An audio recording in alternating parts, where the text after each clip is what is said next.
રામ રામ ને જય શ્રી કૃષ્ણ બધાને। આજે તો આપણે ફરફર બનાવી સીવી ફરફરનું ખીસું। તો આમાં હું બનાવી તું હે આમાં હું નાખ્યું તું સોડા ને મીઠું ને કલર કલર હે પછી ઉભરો આવવા દેવાનો પછી લોટ નાખી દેવાનો ધીમે ધીમે બધો આવી રીતે ધીમે ધીમે લોટ નાખવી તો ગળ્યું ઓછી પડે ગળ્યું ઓછી પડે નકર પછી ગળ્યું પડે તો ફરફર હારી થાય નહીં। તો જો આવી રીતે ધીમે ધીમે ખીચામાં નાખવાનું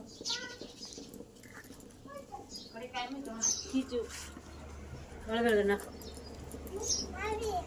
આવો લોટ ના બાંધવાનો આવો બનાવવાનો અને જો આ ઓલી બાજુ ફરફર બનાવે છે તો જો કેવી ફરફર બનાવે છે નાખો